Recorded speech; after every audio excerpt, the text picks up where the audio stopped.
Prairie Mosaic is funded by the Minnesota Arts and Cultural Heritage Fund with money from the vote of the people of Minnesota on November 4th, 2008, the North Dakota Council on the Arts, and by the members of Prairie Public. Welcome to Prairie Mosaic, a patchwork of stories about the people and places that contribute to the arts, culture, and history in our region.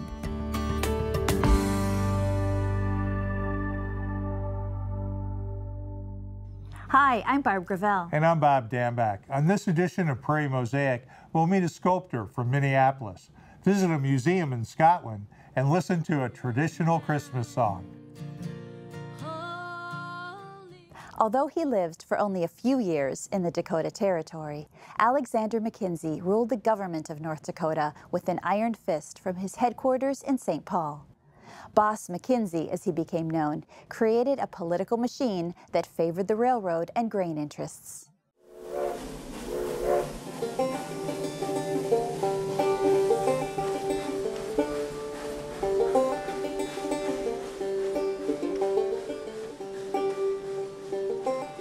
In North Dakota, the key player for the railroads and the banks was a fascinating individual by the name of Alexander Mackenzie. Mackenzie was almost like the evil twin of a Horatio Alger hero. He had grown up Scots-Canadian, born in Ontario in 1850, grew up quite poor. He leaves home at age 11, leaves school, goes to seek his fortune in the greater world. By the time he's 20, he's a jailer in Brainerd, Minnesota. 2 years later, he's in the Dakotas. He's working as a line boss on a railroad crew who's laying track in North Dakota. And he starts to get involved with the railroad, seeing how they make money, seeing how they make things happen. By the time he's 24, he's the sheriff of Burleigh County. This is the kind of guy the railroads are going to like. I mean, he knows how to boss people around. He's got the authority of the law. And they make things good for him as well, too. He makes a lot of money. Is thought at one point to have nearly $250,000, which was unheard of at the time. And what happens is Mackenzie becomes the railroads and the banks and the Minneapolis Chamber of Commerce. That's their man in North Dakota. He's the one who's going to decide who's going to run on the Republican ticket, who's going to do this, what kind of bills are going to go forward, what kind of bills are not going to go forward.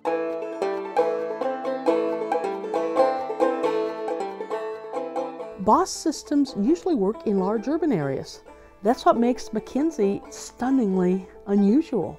Here's a guy who's delivering in the middle of North Dakota and delivers to the extent that he actually moves his personal residence to St. Paul and runs a dedicated telegraph line from the Merchants Hotel to the Capitol. So anytime Mackenzie wants or needs something, he could have a message sent directly to the state capitol. He's got power. He delivers the Capitol. He delivers votes.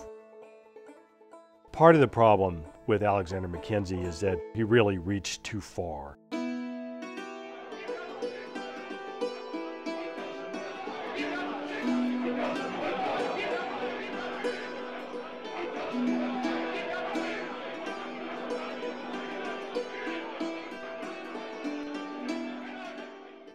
He's got this really good deal going on. The railroads, banks, Chamber of Commerce, everyone, they're funding his, running the state government in North Dakota. But he's also trying to make money outside of that. He had a friend who was in Alaska, a judge, who was able to sign over to Mackenzie the rights over certain gold mining claims. And these were very important, very great producing claims in terms of wealth. But what happened is there was a judge in California caught wind of this and demanded that Mackenzie turn over these claims back to their rightful owners. This becomes a national news story. Mackenzie was tried, he was convicted, but in the ways that these went, President McKinley went ahead and offered him a pardon. The point of the matter is that the whole Alaska affair really helped to tarnish Mackenzie. Nobody was living behind the myth at all that this was just a public servant, a rags to riches story who's trying to do the best for the state. This is a guy who's out to make money on his own. One thing to remember about Alexander Mackenzie, I mean, this guy grew up in the school of hard knocks. I mean, he crawled and climbed his way up. He understood how the levers of power worked, or at least what he thought the levers of power worked were. He believed that the railroads and the banks and the Chamber of Commerce, that's where the show was, that's where the game was, and as long as I play along with them and make things happen that they want to have happen, I will be richly rewarded. The problem was he wasn't exactly right, because the farmers had not been quiet this whole time. They had been working amongst themselves together, trying to figure out how they could create some sort of a viable opposition. You start to see the Republican Party fracturing on Mackenzieism, the folks who want to keep things as they were, the stalwarts, and the insurgents, progressive Republicans, and the Democrats joining together in the 1906 election, and John Burke wins the election. This is considered to be quite the surprise to Mackenzie. Supposedly he gets into a fist fight in Bismarck.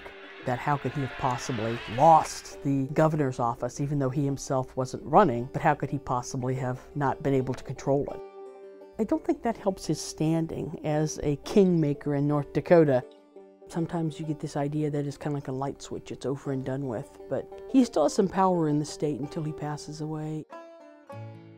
All he'd ever been elected was sheriff of Burleigh County, but when he passes away in 1922, he's the only person to have laid in state in the old state capitol. From our perspective today, looking at Mackenzie, it makes the hair stand up on the back of your neck. It just seems so horrible, the idea that you've got this one man who's pulling all the strings. But the fact of the matter is that was fairly common in the United States. You had a lot of bossism, and that's how things worked. It was very effective, but obviously it was also quite undemocratic as well. Minneapolis sculptor Paul Olson has carved out quite a career for himself, despite having no formal art training. The Concordia College graduate regularly sells his work to Twin City businesses. We've spent some time with Paul to see how he creates.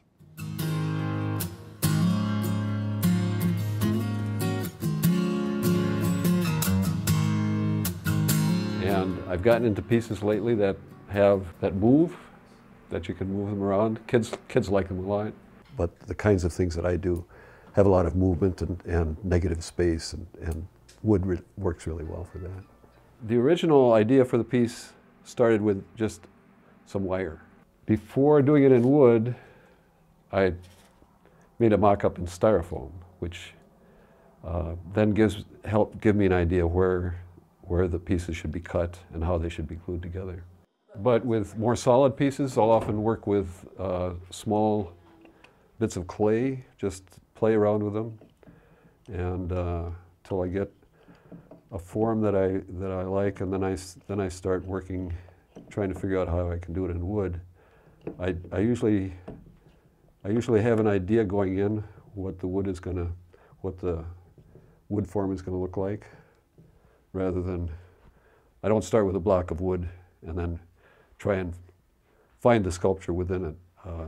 Doesn't work so well for me.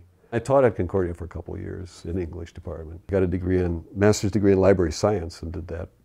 That's what I was doing in Chicago, and working in a network of medical libraries. I've never done this before. I've never taken an art class before. It'd be something different to do. It'd be also a way of meeting people in the classes and stuff. And so I started with the basics. You started with drawing and some printmaking, and then they gave us some clay, and then it was just like, oh, this is cool.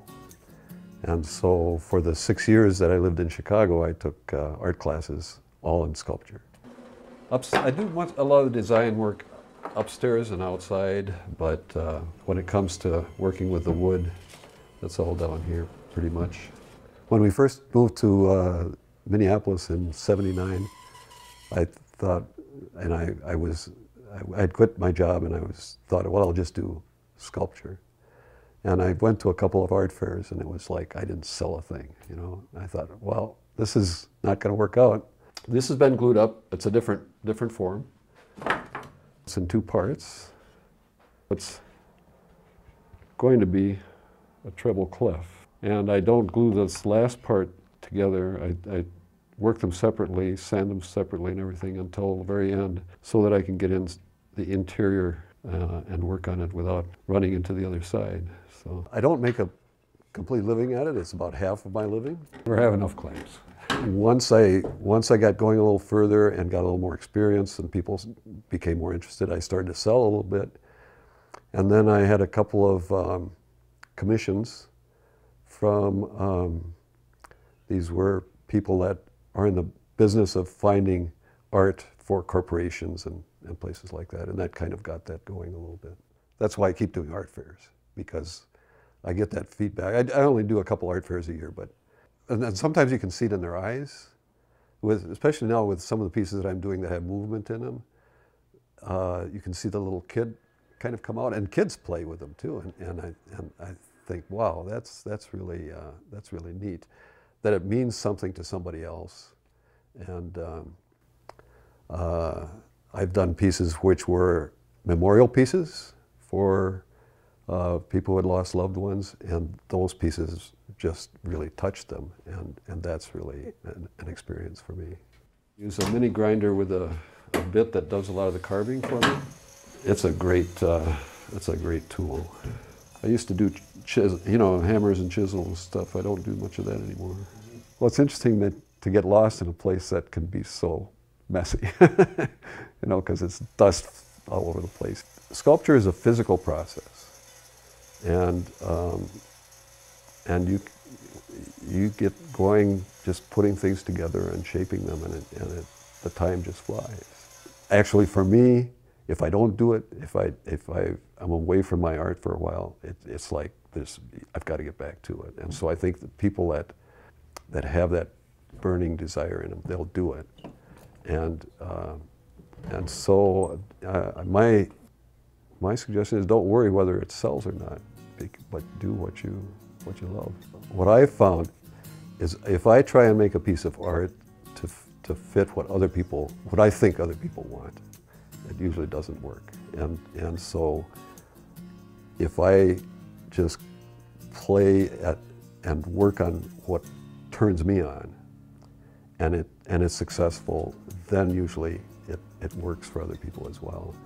And so I'm not sure. It's kind of magic in a way.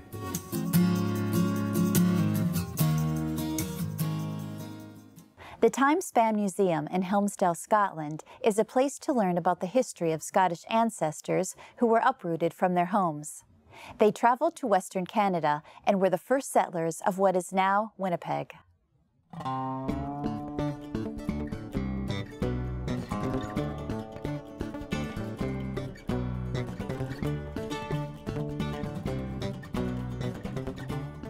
The museum itself tells the story of the clearances and emigration from here. It also tells the story of the sea fishing, the herring boom here, and also river fishing, the Kildonan gold rush, and also our earlier history in the prehistory, Helmsdale Castle, and all the prehistory that there is.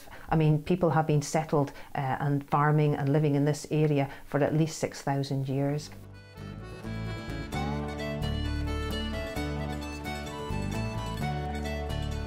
The Highland clearance is a cog in a much bigger machine, in a way.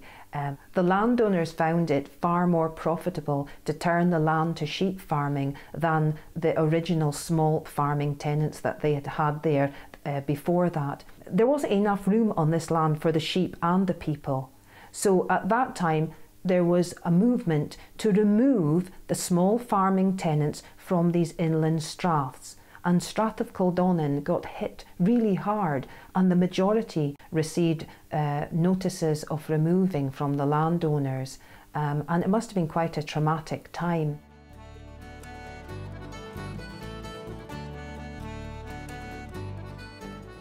There are many thousands of footings, we call them, of these longhouses and other buildings associated with the townships. Now, because the houses were taken down for the incoming sheep farmers, because it didn't make sense to have these houses around when you needed the land. So today what you see on the landscape in the Heather Moorlands, you see it's a kind of blueprint on the ground. It's rows of stones in the shape of long rectangles, and that gives you the shape of the longhouse. So that's what we look for. And you see other blueprints, the shapes of barns and outbuildings and corn drying kilns. So once you get your eye in, you kind of spot them everywhere. A place that we wanted to excavate. We had a pilot community excavation, and we have, I think, about 6 different longhouses in this little township. And they're quite visible. Just you can see the footings of the longhouses and various other things that are associated with the township, like a corn drying kiln and tatty pits, are all still visible after 200 years. And so I became involved in the excavation recently, just a couple of weeks ago, and found myself cleaning a beautiful cobbled floor that was found in one of the longhouses. The archaeologists were delighted with all the finds after this excavation, and are very, very keen to see if they can find funding to extend this excavation, come back next year and do some more, or even a bigger study. We weren't really expecting to find too much, but I myself, when I was digging away, found something that was green and sharp, and I thought, oh, it must be a piece of a bottle, and it went on, and I was digging away and realised it was copper, and it was covered in rivets. So when it was dug out, it was a piece of a whiskey still, or at least we think it is.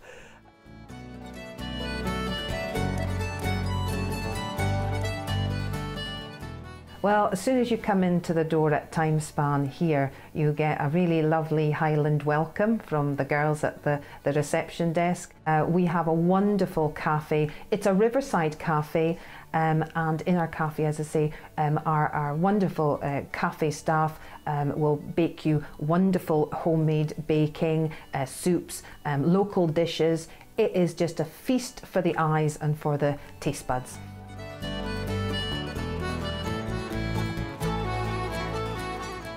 Our gift shop is just a wonderful place if you're looking for something just that little bit different to take back with you. Handmade crafts, high quality jewellery, scarves, hats. It's just an amazing place.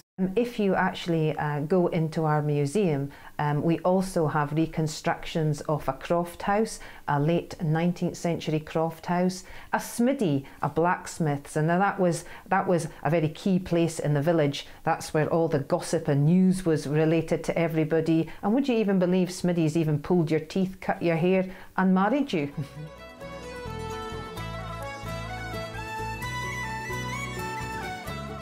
Well, the museum here is 26 years old. It started its life out as something the community had a willingness to put together to tell about the rich history of the area.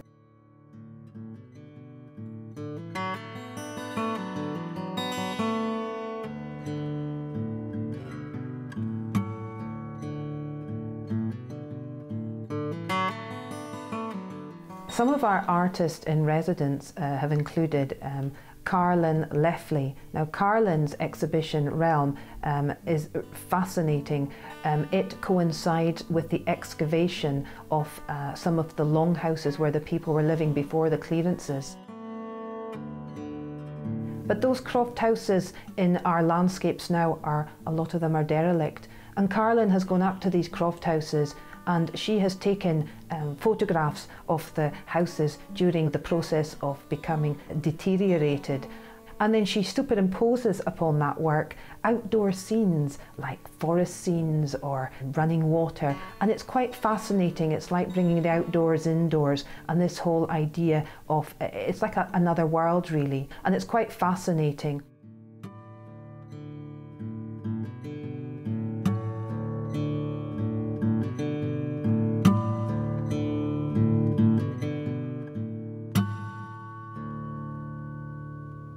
Andra Suki was raised on a beef and wheat farm in western North Dakota, where music was a big part of her family's life. Andra visited our studio and performed a traditional holiday song with her husband, Andrew.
You didn't stop to think, you barely even blinked when something's flying at your face. The tear gas and the mace will always win, if only outside your skin. Oh, Saturday came and went again, before I had the chance to change. And I always wonder why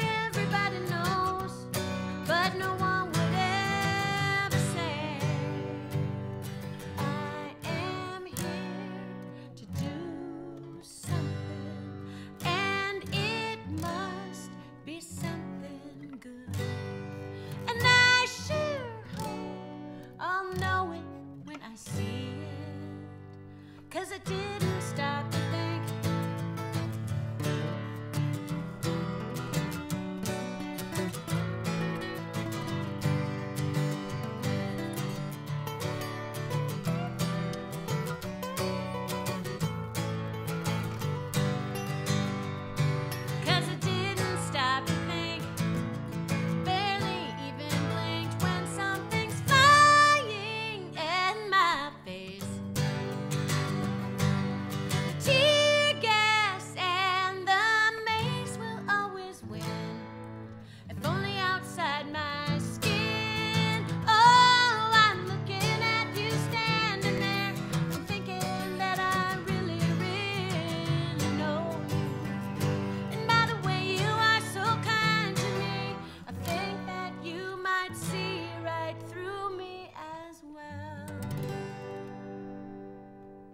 If you know of an artist, a topic, or an organization in our region that you think would make for an interesting segment, please contact us at prairiemosaic@prairiepublic.org.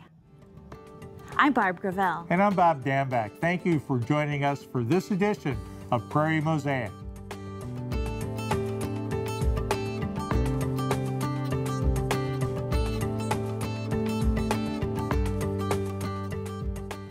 Prairie Mosaic is funded by the Minnesota Arts and Cultural Heritage Fund with money from the vote of the people of Minnesota on November 4th, 2008, the North Dakota Council on the Arts, and by the members of Prairie Public.